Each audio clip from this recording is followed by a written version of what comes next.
Justice League number 3, written by Jeff Johns, art by Jim Lee. We last left off with a bunch of the portals open up, a bunch of parademons coming through, and Victor Stone is hit by a beam of energy and seemingly disintegrated. This issue picks up in Washington, D.C., where Steve Trevor's walking around trying to find out where Wonder Woman is, because there's this whole spread of TVs that are all just yelling about Wonder Woman, how much property damage she causes, how she spent her life training for war. What war is that? Everyone asks. And of course the people who are like, you don't believe in Christian God, you believe in Zeus, that makes you evil or whatever. And apparently she was just sitting there yelling at the TVs as if she was having a conversation with these people until she saw the stuff going on with the parademons where she just left. And Steve's like, what do you mean she just left? Stop her. And they show this hole in the wall where she just busted out of. And he's like, you're kidding, right? Then we see Diana walking down the streets of DC. Just like, has anyone seen a harpy? I'm here to kill a harpy. I saw it on the news. It shouldn't attack you. Am I speaking your language correctly? And everyone's just awestruck. Until finally this girl comes up and is like, hey, you're Wonder Woman. You want some ice cream? So she walks over to an ice cream vendor, and she's like, I've never had this ice cream before. Lick, this is wonderful. You should be very proud.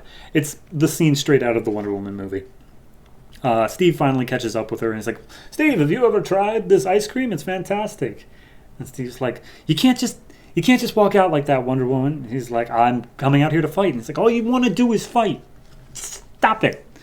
But then, in that moment, the parademons pop out, start attacking down on DC, and he's like, she's just smiling with her sword drawn, like, yes, time for an excellent fight.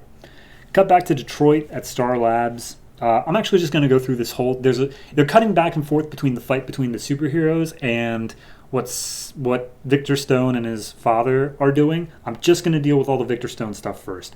So he's cradling his son. He's screaming out in pain. He's like, look, the parademons are everywhere. We got to go, Dr. Silas. And he's like, no, I watched my wife die. I am not letting my son go as well. We're taking him back to the lab.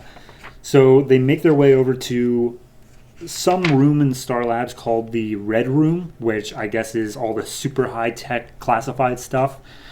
Because the entire lab's basically burnt down, they don't have to worry about security. They just bust their way in.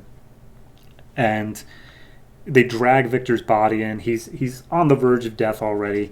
And Silas is like, don't leave, Victor. We're almost there. We almost got it.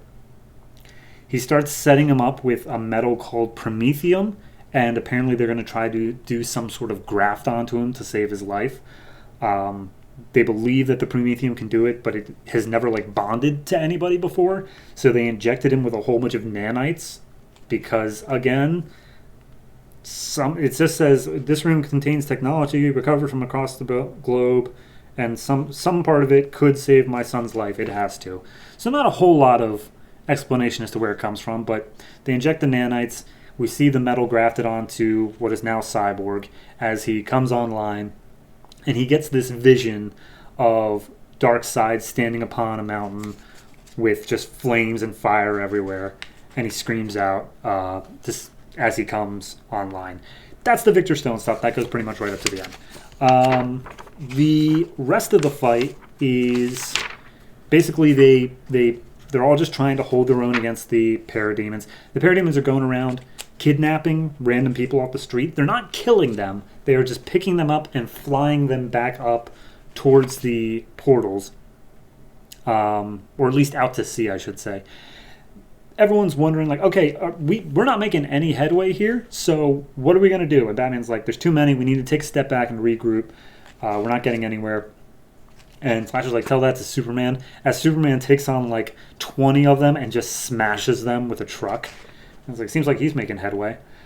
But they see that all the parademons are bringing the people out to sea. And at that moment, Wonder Woman comes in and just starts slashing, starts fighting them all. Everyone's in awe. Hal calls dibs to Flash. But then Superman's like, you're strong. She's like, I know. Literal quote there. So they see everyone's being carried out to sea, and they're just kind of circling for a while right now. And at the moment where Victor comes online, there's this giant energy beam that comes out of the sea. Hal makes a shield to stop any like waves or anything from destroying the city. But now there's this giant tower that looks pretty hellish, all things considered, that's just emerged from the sea. A parademon steps up and collapses right next to Wonder Woman. It has a trident in its back, and it's Aquaman, who's like, yeah, they're in the water too, so who's in charge here? I vote me. And that's what we get. We get both Aquaman and Wonder Woman introduced in the same issue, along with pretty much Cyborg for all intents and purposes. He's now connected online. So 3 heroes, 1 issue. It's good. It's fine. It's just, I don't know. Again, like, what has actually happened here? Yes, we've got the introduction of the 3 heroes. But it's just, they're fighting still. Like, we haven't seen Darkseid officially yet. He hasn't come to the fight. I don't know if this tower actually belongs to Darkseid or if it's Aquaman's. It's kind of a little ambiguous. It looks Darkseid-y. It's got that kind of like vibe to it. But it came out of the water, so I can't be absolutely certain it's not Atlantean. The fact that I think Wonder Woman's entire thing, I don't know the distance between where they are. I think it's Gotham. I believe they're in Gotham right now. Or at least, no, sorry, Metropolis. I don't know the distance between Metropolis and DC, but the fact that she's like, yeah, I just left DC. It's doing its own thing. I'm coming over here to help you guys fight because it seemed more big.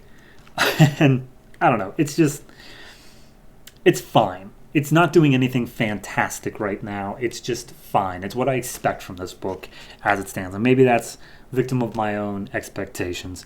But I am going to give this one a 7. It is a solid read. It's very well done.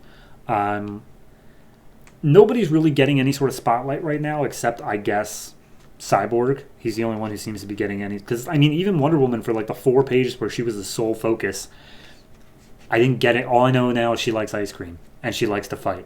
And I knew that. So, yeah, no. I'm gonna give this one a 7, and we'll see what happens next issue, because I think we're out of new people to introduce. I think we have our lineup, so hopefully we'll get somewhere in the next issue.